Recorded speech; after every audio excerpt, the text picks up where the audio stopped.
Hi guys, welcome back to my channel. So I don't know if you guys remember me hauling those clear plastic cups at Michael's when they were like on sale, plus an additional like 20%. I was like, go snag them now. If you have a die cutting machine, like an electric one, a Brother, cut and scan, a Cricut, a Silhouette, it's like the perfect thing to make customized, personalized gifts. I'm not gonna lie, I did run out of time this year. I had other ideas. I wanted to make this cute bag, but honestly, I'm lagging this year. So anyway, I'll get straight into it. So these are those cups, those clear like tumblers. They have the short ones and then they have the tall ones, which you will see right now.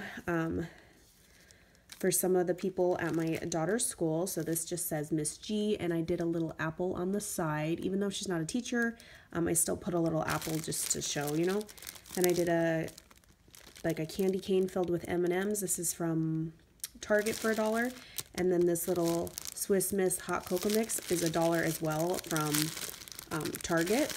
I just put some red and white crinkle paper at the bottom, and then some eyelash trim with a little ornament from Target Dollar Spot, so it's kind of just on there in the front.